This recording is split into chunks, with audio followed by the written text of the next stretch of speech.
What's up, guys? New episode of the Always Race Day podcast. We're going to get down to everything, recapping the Daytona 500, the weekend we just had, some TV ratings, some numbers. Natalie Decker, we're going to touch on all of it. We're going to get right to it. I'm Connor Ferguson, Caleb Slowha here with me, Noah Nelson, Joshua Olmstead. Hopefully they're in the same orientation that I just pointed to on my screen. You pointed the Nope, complete not at opposite all. way. Awesome. Cool. You had it on how mine. that one works. Before we get into everything, I want to thank Chris Weiser and the Weiser companies. They hopped on board with us during the Knoxville Nationals. Still with us today. So really appreciate them. And got some cool stuff we're working on for them. We'll have that for next week. We're doing a doubleheader show tonight. So if you're here now, this is the Asphalt show. This is the Pavement show. We'll do more NASCAR and IndyCar stuff on this show. And later on tonight, we'll have an episode of the Dirt Show with Knoxville Raceway GM Jason Reed. So can't wait for that one. How are you guys doing? Good fun day I had watching some USA hockey. I'm in a good mood. Well, that's great. Thanks, Caleb. Caleb always makes me feel so. I can't cuss. I'll just stop talking. I've been packing my apartment for the last 18 hours, I feel like. So trying to get myself ready. New place next week. So I actually probably won't be able to make next week's show. Actually, this is me letting you guys know I'm calling out for work. Oh, great! That's a good time to Not approved. Yes. Well, I won't be there. You're out of PTO days, buddy. I might not have internet. We'll see. Caleb, Josh, you guys are going to St. Pete, right? Yep. So we'll have a lot of preview, kind of talking about that next week. Heck yeah. I'll be the guy. It's awesome. I'm excited for the IndyCar season. Everything leading up to it and everything in between. That's what we got to talk about over this show and next week. But you want to go to post-race inspection, Caleb? Let's do it. Ta-da. This is post-race inspection. There was no There's not transition. There'd be a transition. We're working on it. No, it's okay. I was looking at my phone and then I looked up and I was like, "Oh, we're ready again." We want to talk about the dual winners. It was Joey Logano and Chase Elliott. I remember that because I was bragging about Chase being at the top of the point standings for a little bit. I mean, he was tied. He wasn't even at the top. He wasn't even the fuck first up. Tied is tied. No, Joey Logano had the points lead all by himself, and then Chase Elliott tied him. So first place is first place. Just saying. 1A and 1B. I think the tiebreaker after the first week is hairs on the top of his head. So both me and Chase Elliott beat Joey Logano by a crap ton. Chase by much more than me. After that, we had the truck race. Remind me who won. Hold on. Don't tell me. There's a hint. There's a hint. Here's your hint.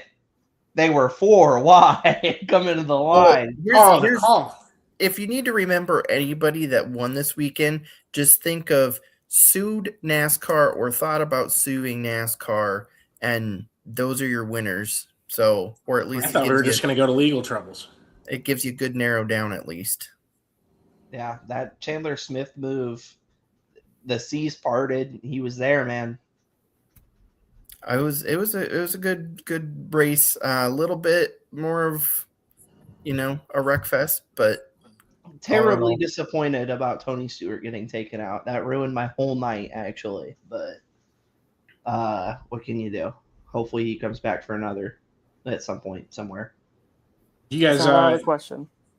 See this number from Fox Sports PR? It says Friday's NASCAR Craftsman Truck Series season opener on FS1 from Daytona drove a plus 37% average viewership increase over 2025. That's 1.387 million viewers. Last year was just over 1 million. It's the most watched truck race since 2016 with a 1.6 million peak viewership. I would go out on a limb and say that was a summer race at Eldora in 2016, but that's just me.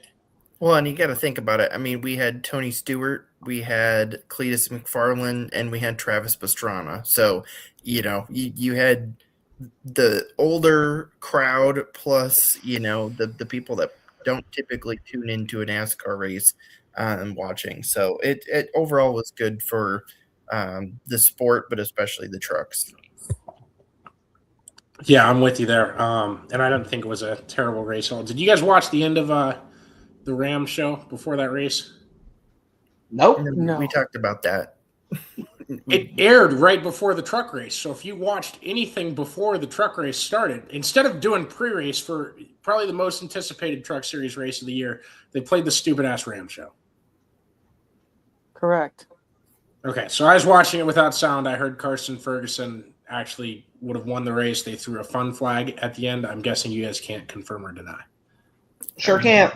Yeah. Okay. Man, we think highly of that Ram show.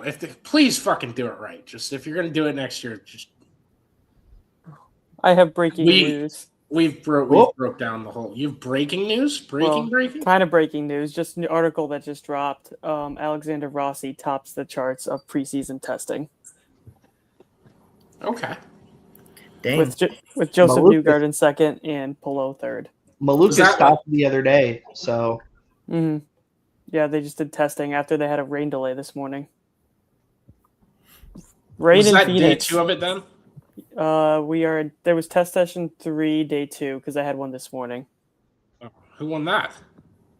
This is the overall between the 2 sessions. Morning session. I wish they'd published like 10-lap averages or something. That was ran in the morning session, was Rossi's lap time. Very nice. Oh, and the afternoon session as well. Rossi topped both of them. Topping everything, just doing trucks on it. Pause. No hands, Connor. Oh, damn. Joseph Newgarden, slowest in practice 3. Are you serious? Yeah. Is it too early to hit the panic button on Joseph Newgarden? Get out of People here. are asking, people are concerned. Newgarden. Oh, that's funny. Oh, that's good. I can't wait. That's awesome. So if you guys haven't been watching us forever, Caleb did that, I think it was 2 seasons ago at this point, and we both looked at him like, no, we're 3 races into the damn year. Shut up. I mean, it was a little further than that, but I mean, no, not the first one. I You kept stand it by what going I every said. week because you eventually were going to be right, and I think he won the Indy 500 anyways. And yet he still did not finish good in the points. So Yeah, well, that didn't fit our narrative. Yeah, you're absolutely right. Oh, Dave's chiming in. Hold on, we'll get there. The O'Reilly's race. I think it had a nice TV number as well. I saw. I'd really like it if Austin Hill could stop winning these plate races. He's not that dominant, but by the numbers, he absolutely is. he's not that dominant. Here's how you beat Austin Hill. I don't view him as like one of the best. If he went and ran when he ran the Daytona 500, I did not have him in my top 10 of plate guys. He barely runs Cup. That's kind of unfair to just. So, Junior Motorsports. I rank the drivers. Junior Motorsports has the blueprint to beat Austin Hill. They did it last summer. You just don't fucking work with him. You don't work against each other. You don't crab in a bucket mentality. You don't just drag each other down and let him lead the line the whole damn time. You pass him, you hang him out, and then he throws a tantrum in the middle of the pack when he can't make his move, and he wrecks the whole field on the white flag. It's awesome. You just don't let him have the lead. Just work together and get around him. I tell you what, though, watching him, he dices through the field, though. He puts his car where he needs to. He has a fast car. He's good at what he does. Because he's very good at what he does, but then you look at just RCR in general in the O'Reilly series, it's just like they bring fast cars, but he's just got a slight edge over Love just based on kind of the experience side of things, so I think that's where it kind of excels him, and he just knows how to put his car where he needs to and just knows how to be there. Even if he gets shuffled out, he's going to find his way back. He executes better on the super speedways than anybody else in the field right now in the O'Reilly series. And so you have to find a way to work around him because Otherwise, all you're going to do is follow him. It's infuriating to watch, and it's the best compliment that you can give him. Like, it's oh my god, we're gonna do it again this week. Spoilers for my O'Reilly pick, by the way. It was the United Rentals race, which is a frequent sponsor of Austin Hill. He won that, and now we head to another drafting track, and it is now I can't remember the Bennett Transportation. Bennett Transportation race, which is also a sponsor of Austin Hill. So they definitely know what they're doing by sponsoring those specific races. Wasn't the Bennett company, doesn't it sound like the douchebag from Talladega Nights, the dickhead team owner? Dennett? Yeah. Dennett, thank you. That's what it was. Oh, my God. That's what I think about every time I see Bennett on the side of his car. There you go. Going into Echo Park, I would like to point out that in Bob Hawkins' tweet today, he did say Atlanta. They don't pay. Echo Park doesn't pay us to call it that. We can call it New Atlanta. Yeah. New Atlanta. Well, they certainly pay NASCAR, and NASCAR pays Bob Pockrass, so that's a big. Hey, that's totally fine. When they can come here, I've got a bank account. We'll call it Echo Park. There's an account number and a routing number. They are more than welcome to put money in there. Why don't you throw that one out there for the public? No. Yeah, guys, hold on. Let me begin. All right, let's go to the 500. You guys good on O'Reilly's? Oh, yeah. I assume. Tyler Reddick ends up winning the race. I'm over here now. That's cool. Fun Daytona 500. We talked about it Sunday. Thank you to everyone who tuned into that live stream. Did really good numbers there. So really appreciate that. We can start with, Caleb Throw. I got it. My dad's on his 17th YouTube account. I don't know how he got the dash. Is that a lowercase L next to a 2 and an O? It says Fox might want to interview the second place finisher. They still lack coverage NASCAR deserves since they started. I'm just as pissed as Dave is that our guy Ricky Stenhouse Jr. wasn't on the post-race show. No, we talked about that a little bit. I almost called you Justin. Josh, do you have any takes on this? I mean, there's other coverages and other media sources that clearly prove to be way better than Fox, and they're clearly not listening because everyone else is doing it. Everyone else gets praised for it. They don't do it. They get bashed for it, and they do nothing about it. Well, and part of it's NASCAR creative, right? Because IndyCar allows Fox to do what they do, and it's very good at IndyCar. Yeah, it's hard to say. I mean, we can't say that Fox doesn't listen at all. They're just very, very, very, very, very, very slow at listening. For instance, when everybody said that they were tired of the cartoon graphics, we don't have cartoon graphics anymore. It's just 4 years later. I will cease complaining about 90% of things because they took my cartoons away that made me so angry. And so cartoons away. Yeah. They grounded me. I'm very happy about it. I can go outside. To be fair, they did it in like the NFL and such too. So it was kind of just their theme across all sports they covered. It was a shitty strategy, and I'm glad that they're done with it. Yeah, the cartoons I remember with all the NFL ones, and they looked probably just about as stupid in the NFL, maybe a little less. But never forget 8-pack Kyle Busch. Dude, Kyle Busch was everybody. It just yeah. I could go on for 30 minutes. I don't want to. So Tyler Reddick wins. I'd be remiss if we didn't bring this up. He went on Stephen A. Smith's show today, kind of defending Michael Jordan with the weird video that came out that looked like Jordan was poking his kid in the ass, and I think he was trying to empty a shirt of ice after a champagne shower. He did a terrible job of dispelling that it was bad. His answer to it was, "I've known Michael for a long time, and he's a great person." And I'm like, dude, like, give an excuse or something. I was in shock when I listened to it for the first time today. It was the PR approach. What's the PR approach to that?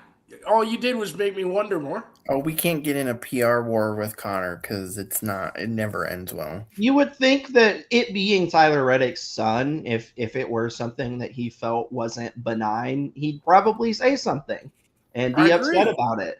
I mean, this is the same man who tweeted at the literal president of the United States and said, "We will do just fine without your support." I don't think Tyler Reddick has a problem being outspoken.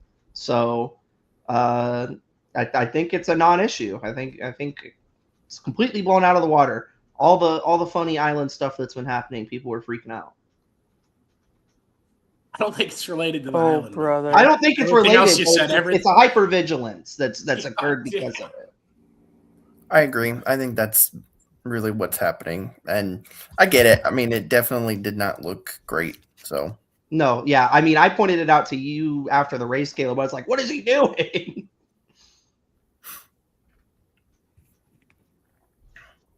Sorry, Caleb. I'm looking at something. Go ahead. We moving on? Do you guys? What else do you guys have from Daytona? I'm just trying to figure out why we're not on Twitter, but that's okay. Well, let's see. I mean, it shows that we have people on Twitter, but I know that's the weird thing. But I go to our page and I can't find it. I didn't want to. I was trying not to do this on air, and I just realized I'm doing it on the air, so I apologize.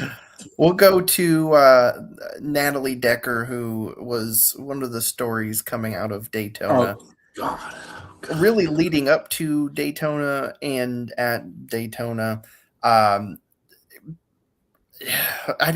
We won't even really talk about the off-track stuff as much. But it started out with a social media post in which she's just wearing a bra as a top, and it was a picture with Bert Kreischer, which I get, he was shirtless.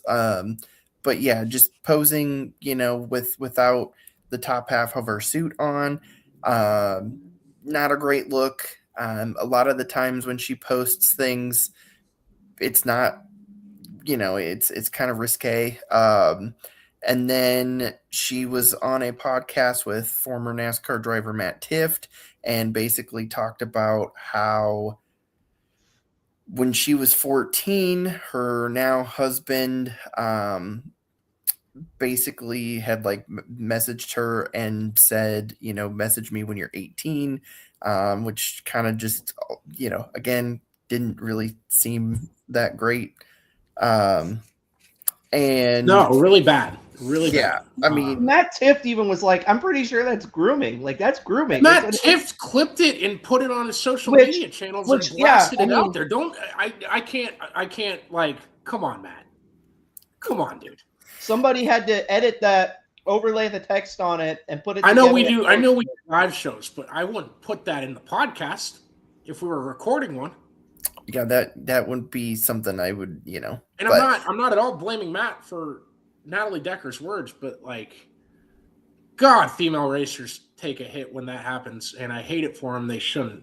They absolutely shouldn't. That's the other side of that coin too, because Caleb, I'll let you take it. Yeah, we're gonna bring that up as well coming up. So that's later. No. In 30 seconds if you'll let me talk. God. So working with the new rundowns here. That was kind of the off-track deal, and then in the on-track part of it, she got collected in the big one about 30 seconds after the big one happened, which kind of drew some attention. So we'll go ahead, we'll play the replay of the incident, and then we'll go into it here. There's not going to be any sound. Okay, so they are wrecking. They're going around. Yeah, they're all wrecking, and then you're going to see kind of Sam Meyer's car on the left side. Don't say Meyer. Mayor. Everyone. There's Meyer on the left side, and oh Jesus Christ! Everybody sucks here. Then she comes into it. So it was quite a bit late, and I get it. He came up across the track. You're a lap down. Just back it down. It was so late after the fact, and coming across the track or not, it was so late after the fact. But then she comes over the radio and she's screaming and whining, "Oh my God, that hurt so bad. Who was that? Why didn't they get on the brakes?" He didn't have any brakes left. Like there was, you were along for the ride at that point. And to just, oh God, it was just this whiny, like, oh my God, and who the fuck was that? And blah, blah, blah. And it's like, Mayer has how many wins in the O'Reilly series? He competes every single week. You have 13 starts. And so I know who I'm taking, in a one-on-one here. Like, well, and so here's the unfortunate thing for me too. Like Connor was saying, as far as female racers are concerned, you have a platform, for better or worse, whether you like it or not. You are an example for people who are watching you. Like you are a role model. There are young women, people in all walks of life that are looking at you and seeing you as an example of, oh my God, this is somebody who made it. Like I can make it too. And so with that, whether that pressure is deserved or not, it's going to be there. And so your job is to use that responsibly, in my opinion. And so, yes, be a girl still. Post pictures on social media, be silly, have fun. You don't have to completely just be somebody who you're not, but also at the same time, think about everybody that you're representing that you might not even know you're representing. And so when you do shit like you did all week before leading up to it, and then you get in the race car and you fucking total it, you look like a jackass and you didn't use your platform right. And keep in mind, this is the same person that I watched one time in a super late model, pulled out of the race after practice and qualifying. And I was, being a journalist at the race. And so I went up and asked her crew why she pulled out of the race after. And he literally just kind of chuckled and he goes, "Ask the driver." Figure out what that means. But, Noah brings up the point about, how it looks to the female drivers. We'll kind of play and show you a little bit about how female drivers have responded, because I've notoriously been a Natalie Decker naysayer and a Haley Deegan naysayer, and I get a lot of crap for it. I love talented female drivers. Those two are not it. So we'll kind of bring up the first one, and this was in the Dirty Mo Media, Carson Elledge, and we'll hear what she had to say about it. A talented female race car driver. I don't know how far you intended on taking that. I don't know how far, but that's a world that you're very familiar with. How does this make female drivers look? Between the taking 3 business days to run into Sam Mayer and the multitude of things I saw on social last week, obviously, while I did not go much further, I've witnessed a lot of women around me who have. It's honestly embarrassing. It's embarrassing for the women who have worked hard to have a place in this sport, to be taken seriously, to be seen as an equal competitor. I mean, there's a lot of us that have made a career, and, like the Taylor Reimers and Isabella Robustos of the world, they are real talented. Jade Abedisian, talented. That's just, it's embarrassing, to be honest. And that's really all I have to say about it. At some point, you have to realize she probably shouldn't have been approved to begin with. Yeah. But she's got 13 starts in the Xfinity Series and an average finish of 29th. The fact that you're averaging almost a 30th place finish is mind-boggling to me. Like, it just shows you she's probably wrecking every time she races, or just multiple she doesn't have a place in that series. I think if it ever was about results or competition, it stopped being about that quite a long time ago with her. So that was Carson Elledge obviously talking, and kind of some other comments that were made. Allie Owens ran the ARCA race at Daytona, raced, probably 15 years ago, and has kind of made her way back. But one of the things that she said in a Facebook post was, as a real role model to young girls, just like her daughter that she's raising, this is what I came back to the sport sport to support. This is what is important to me as a mother. This is what is important to me as a racer. And this is what is important to me as part of leaving a legacy for future women in motorsports. She was, of course, referring to how Taylor Reimer kind of conducts herself throughout the weekend at the track.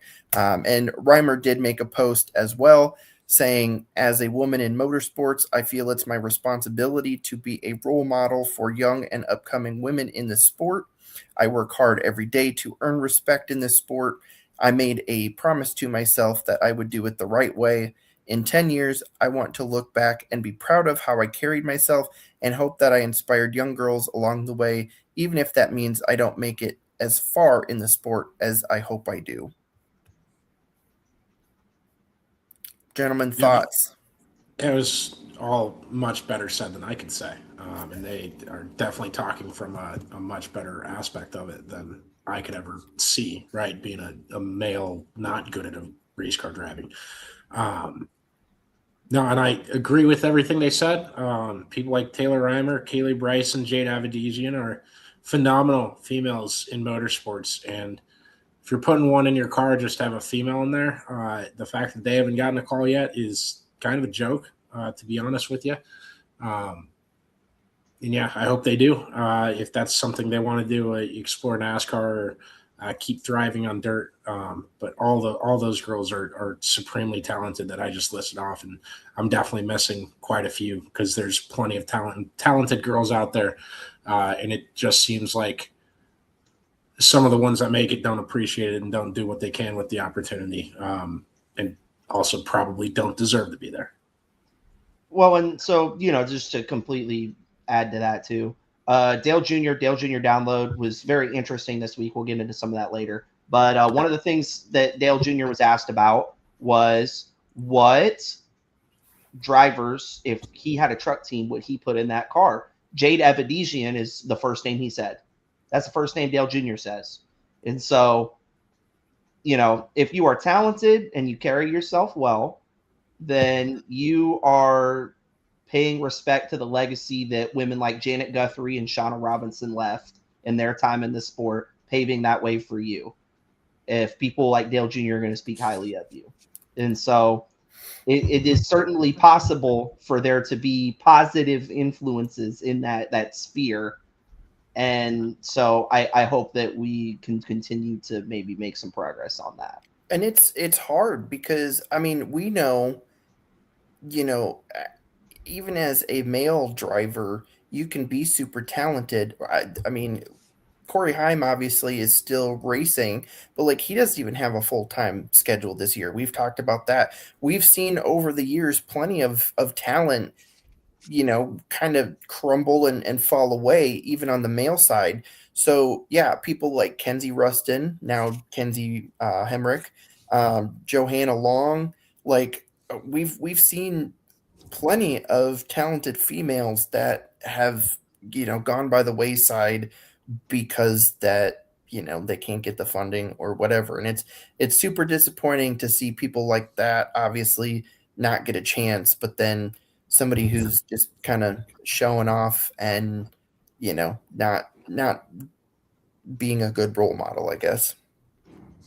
Yeah, and when this all came about, Taylor Reimer's Facebook post was the first thing that I saw, and after reading that, I was like, "Yeah, I've seen Taylor Reimer in the series for a long time in the ARCA series, and she's has her couple starts, and by no means is that car that she's in great equipment, but it runs competitive with respect to where the other car that team brings competes at." And I think and as for the average 29th place finish that they mentioned with Decker, granted, yes, it's not great equipment, but we have seen situations where that car runs, that team's got some connections, it's got some help. There's so much that goes into it, and you to look back at it, and it's just why? Why are we in this situation? Why is this a conversation we're talking about? Yeah, it's super fair. Anybody else have anything on that topic? No, we can. We'll rapid fire the next few here. Daniel Suarez on pit road had a fan come up to him and grab the mic and just chant 47 into it. Yeah, and I let's pretend that he's just a big Ricky Stenhouse Jr. fan. Let's not. No, let's just pretend. I don't like that at all. We'll show the video here in a second so people can kind of get their own view, and then I'll talk about what actually pisses me off the most about the whole incident. Yeah. Diferentes al final. 47, pero We'll play it one more time here. un par de decisiones diferentes al final. 47, Pero The part that just angers me more than anything else, and of course there's been people torn on this, saying that people are being too soft and stuff. Don't touch the damn drivers. Don't do it. Interview interruption is one thing. We see it all the time. People do it to news and whatever. That's a whole other thing. People do it to infield beers. Hopefully that Yeah, doesn't get you. that's haha funny. Then you're gonna make kind of a comment that probably is not really appropriate to make towards a person like Daniel Suarez in this climate right now. Whatever. Don't touch the driver. Like it's a simple. I would love for that dude who's wearing 2 pairs of sunglasses, by the way. I would love for him to go up to an NFL player after a game and do the same thing and just see what kind of reaction that you get from an The reaction is going to be the exact same. If you did it to one of the Kachuk brothers, see how fit USA Hockey in, kicks his ass. But yeah, it's can't be touching people. Apparently, NASCAR security hasn't figured out who that is yet, and then admitted that publicly. So that was fun. That's at least the text I got an hour ago from Noah. Is that right? Yeah, I didn't send that text, but yes, that is correct. They're looking into bad. it. Yeah, no, you're good. You're good. I've chat with Noah in it. About. So, no, they're looking into it. They said they're, basically, he better hope we don't find him. So, I hope they do find him, because your job as a fan is to observe. You are there as a spectator. You're there to enjoy your experience. And that kind of access, when you do shit like that, you will ruin it for everybody else that wants that kind of access, that isn't going to completely make an ass of themselves, regardless of any political connotations that might have had. Yeah. I'm with you. All right. We talked about this on Sunday a little bit. Fuel saving at Daytona. Boo! I liked it. Yeah, Josh, go ahead. I just liked it because Bubba was up front along with Corey Heim. Jesus, he liked it. Yeah, oh my God. You liked Bubba and Corey Heim leading. You didn't like the fuel saving. Correct. So you're a trickster. That's what you are. It does. It makes it looks good on TV. We can say that, but No, it doesn't. We came. You were on the opposite side on Sunday. You said it. You said you can tell on TV. I No, could I'm tell saying- on TV that they were slower. yeah, I'm saying for the cash fan, I'm saying the 3 wide, like that looks great on TV. That's what NASCAR has toted for the last several years.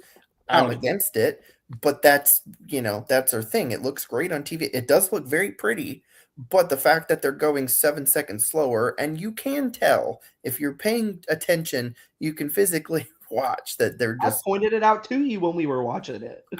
I was watching the time and scoring. I could see Yeah, it. well, you were watching timing and scoring. Yeah, that seems like where you would see it first. Yeah. Yeah, but Noah was not. Yes, I could see it on the screen. I could tell they were going slower.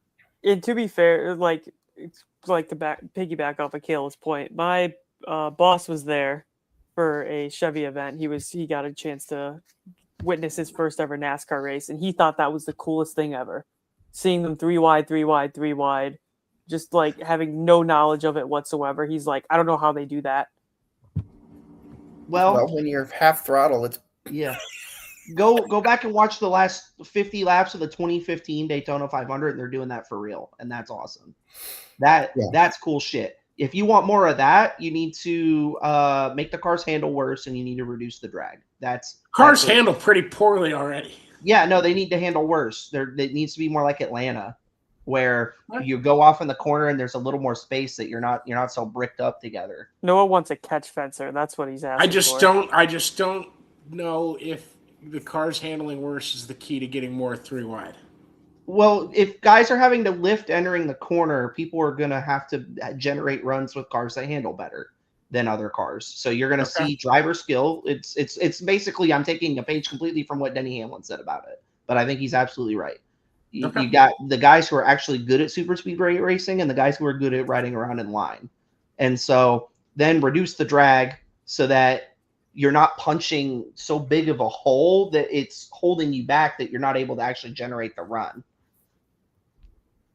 That's my opinion. I like it. Okay. Do you guys want to go to Dub or Flub? Oh, chain smoking. No, let's get to chain smoking 6. He says the cars are too aero dependent. 100%. Absolutely. Yeah, I think that's been, well, you could say that for the last 10 years on both NASCARs and then now dirt late models. Same thing. So there's always going to be that aero conversation going on. Dub or Flub? That's what we're calling it, Caleb? That's what we're calling it. Brand new segment. For now. No transition. We're just going right into it. I like it. In the O and the R are different colors. One's Team Flub, one's buddy. Team Dub. All right. First order of business is Riley Herbst. Yeah, so basically in this segment, we'll just kind of name a topic, and then we're going to go through, and each one of us is going to say whether we think that it's a dub or a flub. And the first one that we have is Riley Herbst final lap moves, which were applauded by Tyler Reddick, but very much criticized by Brad Keselowski. Josh, what do you think? Dub. I mean, it's a dub. Yeah, I mean, it's the Daytona 500. You're going for the win. You're coming to the line. You got to run. Your spotter's telling you to go top. I'm going top. I don't give a fuck. I'm going to the top. I have a shot to get my first career win at the Daytona 500. We're going yard. You think Cindric spotter was yelling "Go top, top, top" when he put Blaney in the wall? You're welcome for that, Noah. Absolutely. By the way, I don't like, consequences are out the window. I don't care. It's a Daytona 500. Your name's going to be embroidered into history by winning that race. No matter who you are, fucking Trevor Bayne, for all I care, is in the history books because he won. That win adds 3 years to his career, no matter what happens if he wins. It's such a hard thing to be mad at him for. And I talked about this on our show on Sunday night, just as far as Brad Keselowski was once the young guy who was taking every gap he could. And so when you have the Daytona 500 in your fingertips and your spotter says top, brother, he's going to the top. He's going fucking yard. Why not? You have to go for it. So yeah, Caleb, you don't even have to ask me. I think it was a dub. He had to try it. Now, yeah, he wrecked. He finished 8th. He didn't win the Daytona 500. He got top 10. By the way, that 8th place finish, that's his best career finish. Josh is mad at me for messing up the cameras. I was tired of my jersey sagging down so far, so I put a sweatshirt on under it. You are messing up the cameras. All right, so far Josh is a dub. Noah's a dub. I'm also going to agree. I'm going to say that was a dub. It's a Daytona 500. You gotta give it a go. Reddick even, said, I'll buy him whatever he wants. Said it was crucial for Reddick winning the Daytona 500, but then Reddick also appreciated that after, getting Reddick up there, he also tried to go get it himself. So yeah, I'm going with a dub. What do you think, Connor? Was Hamlin talking about, this is going to sound stupid. Oh, yes. It's actually not going to sound stupid. It doesn't sound like anything at all. There you go. Nice. Caleb got me back from a month ago or so. No. That was your fault because you removed yourself earlier. So that's I was going to put myself back in. Someone put myself back in for me. Was Hamlin talking about Zane Smith or Riley Herbst on his podcast? He had a clip. He said that he barely tapped the brakes, and that broke up the run. 35 car. Yeah, Riley Herbst.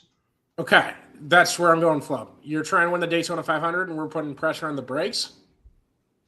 No, on, oh God, he was putting pressure because he didn't want to completely run over the car in front of him. So I know, just get out of the way. Keep your foot on the gas, get out of the way.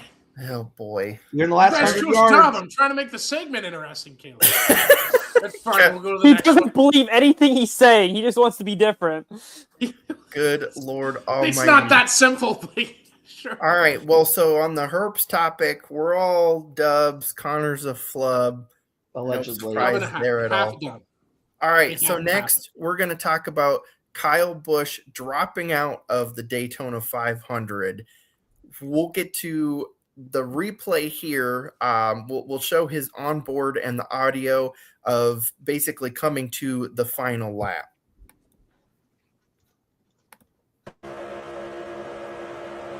No hold. No hold. Clear. You out of fuel? No. What the fuck am I gonna rush to the wreck for? We're running fucking 30th. So there's Kyle Busch. White flag comes out, and he just lets off the There's something gas. to two to go. So what did I see there? That was what, 21st that he was in when he dropped out of the pack? I think he dropped back to like so he was. He describes it as fucking 30th. He ended up being 30th when he got back on the gas, but yeah, when he got back on the gas. So Connor, we're gonna start with you on this one. Is this a dub or a flub? Start with me, so I can't be different than everyone else. I see how it is. Flub and a half. This is a guy I used to say is one of the most talented humans to step in a race car, and to do that, man, I'd hate for my kid to see that. I'd love for my kid to see a barrage of cuss words on our podcast, but if he sees Kyle Busch quitting with 2 laps to go in the Daytona 500, God fucking forbid. I mean, that's terrible. That's awful. I can't believe Kyle would do that. Very disappointing. I'm almost offended. Noah, what are your thoughts? I'm going to be the one who's different. I'm calling it a dub because you're just doing that to be different. No. Me and Caleb talked about this, I think last night. I think he was like, what are you talking about? Because he ended up netting positions after the gigantic fucking wad happens. And so from a points racing perspective, yeah, that's a dub. He netted positions. He was not going to win the race where he was at. He was maybe going to finish 20th because they were gridlocked 3x3 for 100 rows. And so, like, yeah, man, like I don't see the problem with it. Like, yeah, man, you're 30th racing to the wreck. You're right, Kyle. I completely agree. So I think that one was a dub. I think it was a good decision. He didn't tear his shit up. Fabricators everywhere are cheering. Or crying if they don't tear enough shit up. But I mean, I think he did the right thing in that position. Do I think that it's in the spirit of competition? No. But do I fault him for doing it? Also, no. Josh, what do you think? I was hoping I'd have an answer by the time it got around to me, and I never did. From a financial standpoint, it's a dub. From the sake of, like, a part of me just wants Kyle Busch to get it done. Yeah, probably can't do it there, but worth the damn shot. Fucking Zane Smith was probably 18th when that wreck happened. He had a shot to win. I don't know. I'm gonna go flub. I'm gonna go flub. It's the Daytona 500. I don't care. RCR doesn't care. He's got a win in his belt the night before. I'm sure he's probably wanting you to go for it. So it kind of sounded like you were on the line there, but listen, it was referenced at the beginning 20 years of trying, when he won the pole, your Daytona 500 pole sitter, it's the Daytona 500.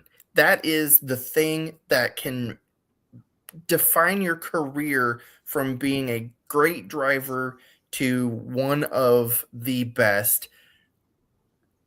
As a competitor and as a person who has adamantly said how dangerous super speedway racing is, this was a giant fucking flub to back out of it and not even have a chance. And he didn't even go like, he didn't even just blip the throttle and kind of sit back. He backed all the way out of it. So for me, it's just a no-brainer. It was an absolute flub, and I can't even believe somebody in the Cup field would do such a thing.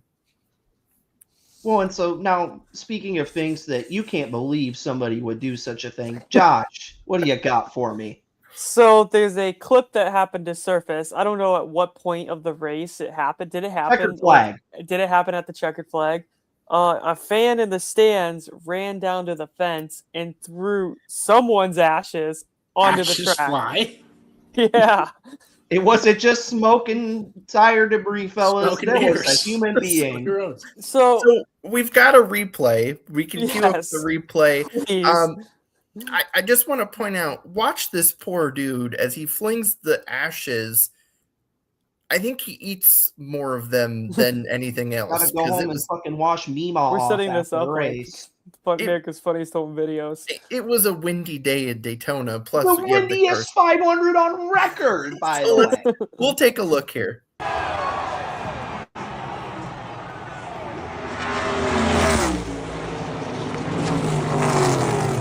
I don't think he got one ash on the track.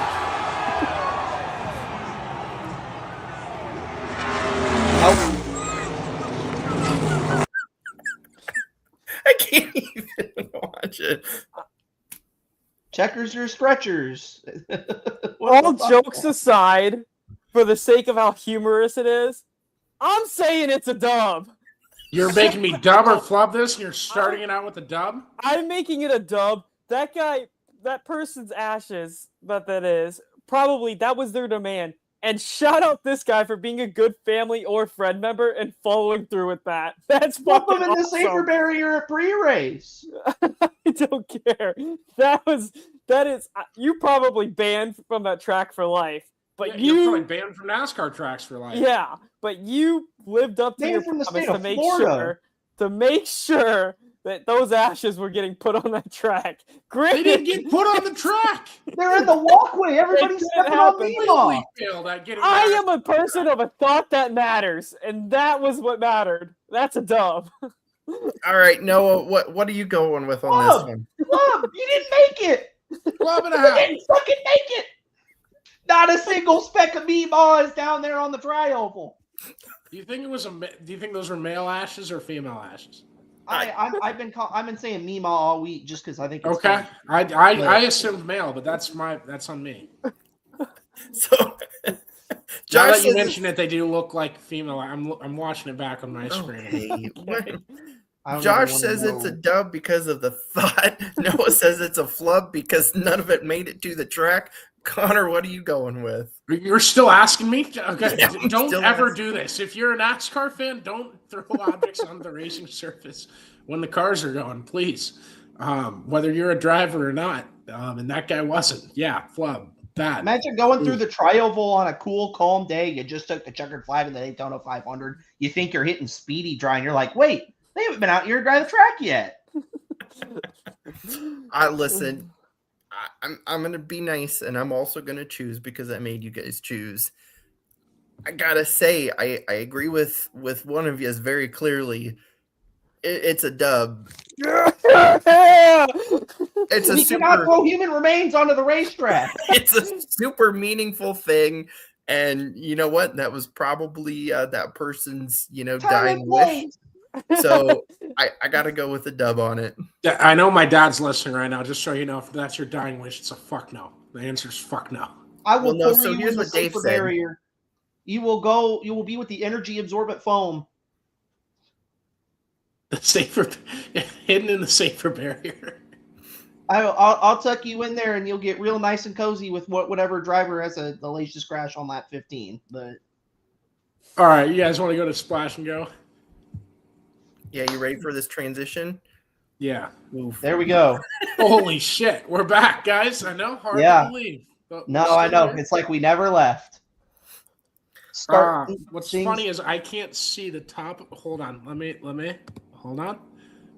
Okay. Just let Noah We're go. going to start out with Chad Finchum. No, we're not. What do you mean? Wait, as your gas tank fills up, you go from the bottom up. Oh, Jesus Christ. So we're starting with Adam Andretti, brother of John Andretti. He's going to run 4 races for Tricon. He's a Trans Am guy. So for those of you familiar, think Andy Lally, Ernie Francis Jr., those kind of guys who have made some NASCAR starts in the past. Very talented road racers. And so that theme prevails, except for one notable exemption. We do have him making his series debut at Atlanta this weekend. Well, which I think is an interesting place for his first start. I missed that. Oh my God, no! Considering his next 3 are going to be at St. Petersburg, Watkins Glen, and San Diego. The other 3 are road races. One So of these things is not. yes, one of these things is not like the other. Josh and Caleb on your St. Pete shenanigans, you are going to get to see Adam Andretti race. Will this be anywhere similar to Oh, that yay, Shane Van Gisbergen guy?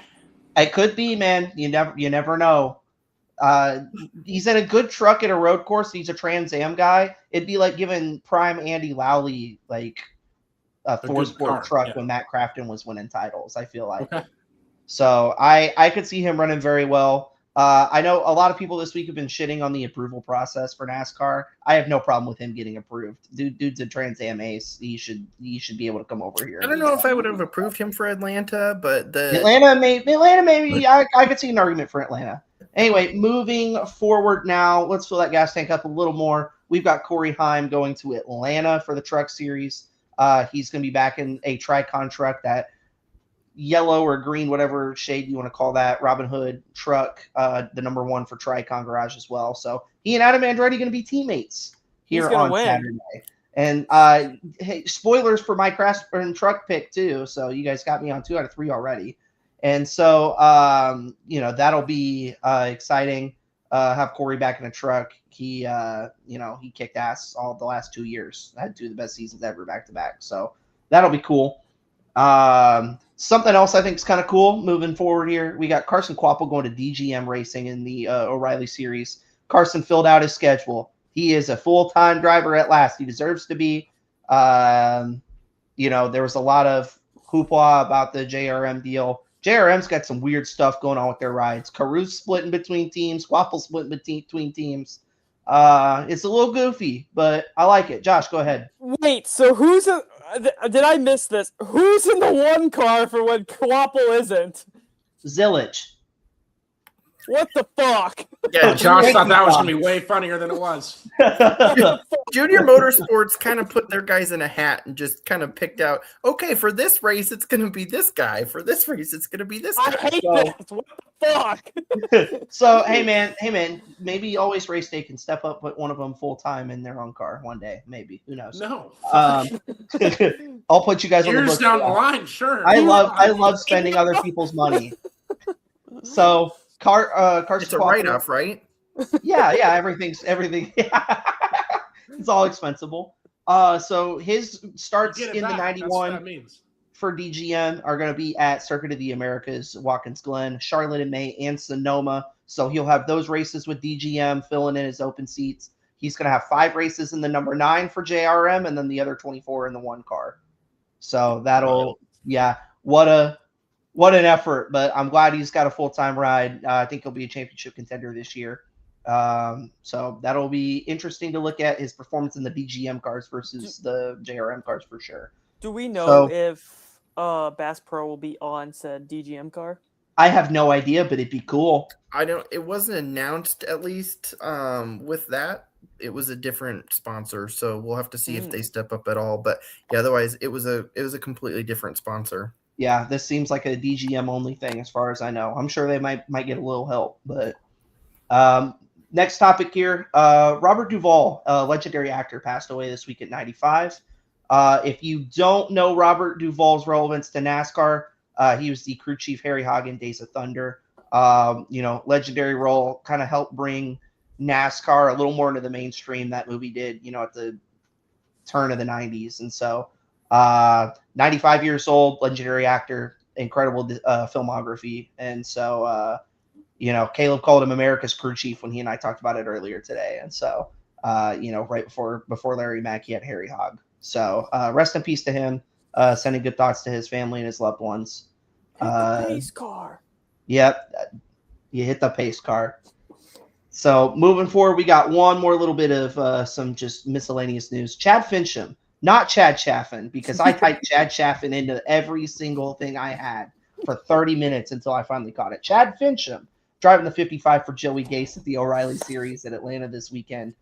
Joey Gase cars, I feel like they run fairly solid on the super speedway. So, hopefully they get in the race, have a good, clean run. For Iowa boy Joey Gase. Runs better when a Decker's not in the car, but I'd take that check too. Bang! There it is. Yeah, I was giving somebody the lob. All right, so now we can move on, I think, to pit road polls, Caleb. Yeah, don't worry about going over either. It's fine. We will be live with the Dirt Show in a few minutes here. We're going to finish this up. Things go long sometimes. It's all good. So All right. Jimmie Johnson has announced that 2027 will be his final Cup race. Not final Daytona 500, final Cup race in total. So it is closing a chapter of my childhood of someone who was so dominant. Probably due, but it's certainly not something that is always good to hear. Anyone else kind of have their opinion on that? So I really hope he comes out with like how many dates he's making public appearances with, and does like a John Cena farewell tour. And he's like, you only got 18 more chances to see me, and he just maybe like for 6 months of it, he could just be a mega douchebag. Huh. Jimmie Just do the whole Johnson, bit. dude. I can I'm never doing it's imagine John Jimmie Cena. Johnson That's the actually only being a thing I'm saying. douchebag. Go ahead. But- No, what? Oh, I was saying I couldn't imagine Jimmie Johnson being a douchebag. Like I don't. I think know that. it wouldn't be that believable. Not that Cena was that believable either. Yeah, but the big thing, Josh talked about closing a chapter. Really, the last 6 years for Jimmie Johnson and his racing career has been an epilogue. He stepped away from that full-time Cup stuff. He did IndyCar. He's kind of in the having fun stage of his career, and now he said, no more Cup. I'm going to focus on being a team owner.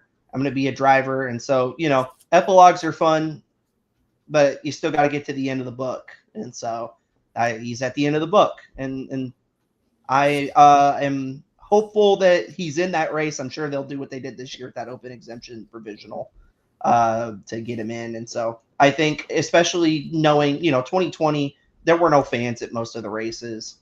He didn't get the send off that he deserved. Being a Hall of Fame legend, one of the greatest of all time guys. So I hope that he gets, a microcosm of what what he deserves, for this time next year. Yeah, well said. I'm with you guys. We're moving on to Dale Jr. and the possibility Yes. of him. So Dale Jr. download, like I said earlier, real interesting this week. He Good said, episode, huh? yeah, man. So his wife, Amy, looks at him and goes, you should run this race next year. And he's like, what are you talking about? Are you good? Like, what do you mean? Is there any truth to that? God only knows. I mean, it's been 10 years. Next year will be 10 years since he announced his retirement. I would love for it to happen. It'd be awesome. And if it's something he wants to do and he feels, comfortable with his health and everything, then yeah, dude, get in that 40 car and let her rip one last time. But go ahead. You're good. If we get Junior and Johnson in the same race, I feel like it's rebuild the backstretch grandstands, Josh. no. I feel like it's only properly. We just got to pull Casey Kane out of retirement, and then we pull Jeff Gordon out of Might retirement. as well add Jeff Gordon to the playoffs at that point too. Yeah. Adam, Next time we have Casey on, I'll ask him. If Casey Kane runs another Daytona 500, I might cry actually. So I'm just coming back here to say that I do think that Dale Jr. should run his number 40 because it would be a lot better than the driver that's been in that car the past couple years. Oh no, I didn't think they got a top Allgaier 10 was that last bad year. up until that big mistake, man. No, he makes too many rookie mistakes, and I'm over it. So Big Justin Allgaier hater. Yeah, Caleb might be Justin Allgaier's number if one. you've been in NASCAR for like 42 years, you shouldn't continue to make silly moves. Yeah, I agree what Dave said. Crash. It did happen. short and sweet, Dave. Keep it going. I'd love to see Junior back in a 500. That'd be super cool. Are we previewing Atlanta? Are we on to that? Yeah. I think, we're there. Who was your guys' driver of the week? That got scrubbed from the rundown to save time. Gio Ruggiero or Zane Smith? I'll pick Zane Smith. Stage 1 Josh? winner. I'm probably going to take Gio. Okay. 3 races. That's a lot. I have one honorable mention. Okay. Uh-huh. Because we, on our show after... I haven't gotten to my pick yet. Oh, go ahead. You go. You can go then. Okay, Natalie Decker. So there. It's Okay, thank you. All All right. right, shut the fuck up. Anyways, Noah.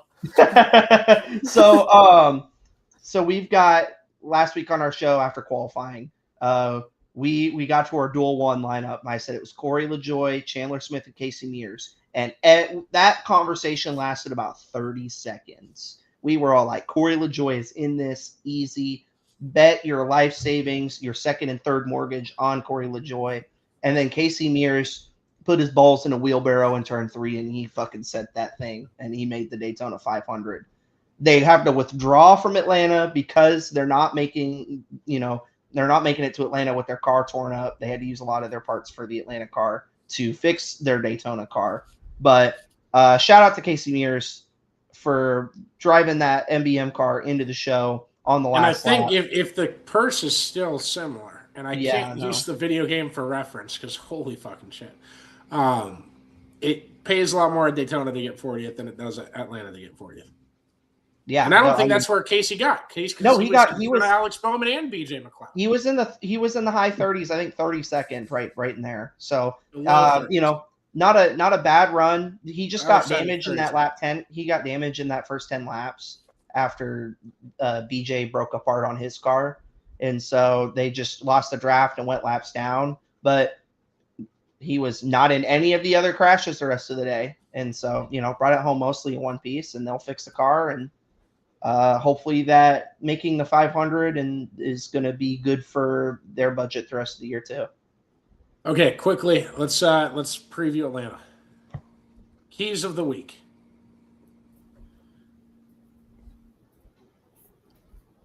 Oh my God, this car key. I was not in charge of making the keys to the week. Okay, gas pedal, right side of the car. Drafting, going to be big. I would put Ricky Stenhouse Jr. up there as my drivers to watch. I would also put Austin Hill in that stupid ass O'Reilly series. I'm sorry, I'm taking out violence against Austin Hill, negativity towards Austin Hill. I love the O'Reilly series. Anyways, nope, they're gonna have me keep talking. Okay, so Tyler Reddick now. You can throw his name in the ring because he's won the first one. So I guess we got to bring him up. Also, Ryan Blaney, Chase Elliott, really good at Atlanta, almost won the Daytona 500. What, Josh? Go ahead. It just says, We got live headlines? I didn't know we could do this. We have live. Hey, Caleb, make that a headline for me real quick. Just Connor, we have live headlines. I think I talked about it a little bit earlier, handling. That's going to be my key.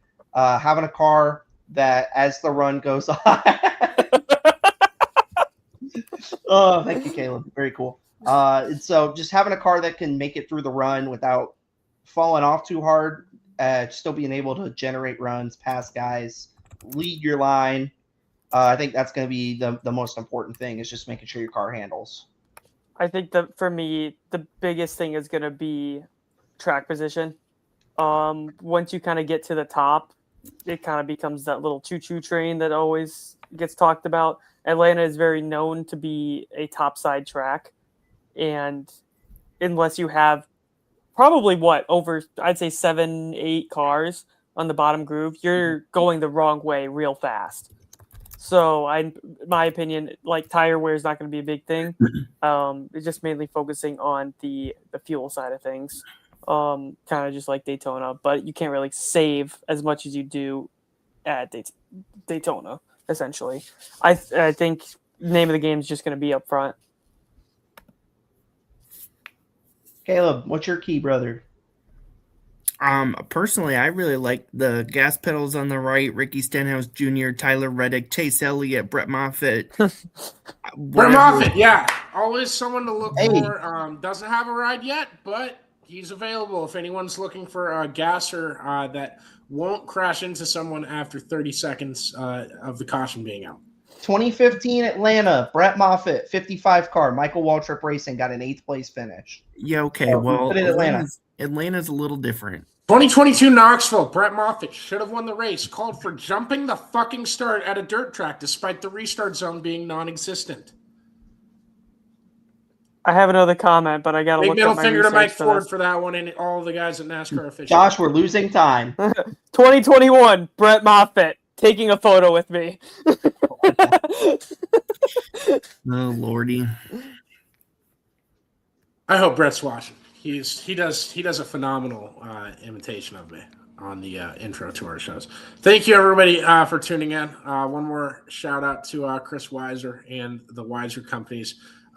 We will have a new logo, new ad for them next week. We're gonna probably keep that slide too. I'll talk to Chris. We'll figure out what they want. Either way. We love them, appreciate all you guys that have tuned in tonight, and we will see you right back here, same place next week. And the Dirt Show is starting. I think it will be on a different stream, so just refresh the Always Race to YouTube. It'll be like 5 minutes. We're going to get me hooked up. We're going to get Eric hooked up. And then Knoxville Raceway's GM Jason Reed is going to join us pretty quick because we told him 8:20 or 8:30. So we'll get to that. Leave your comments if you're interested in that and everything there. So thanks, Noah. Thanks, Josh. Appreciate you guys. And you guys good? Anything else? Just want to say thank everybody for watching, and we'll see you next week. Awesome. Josh says the same.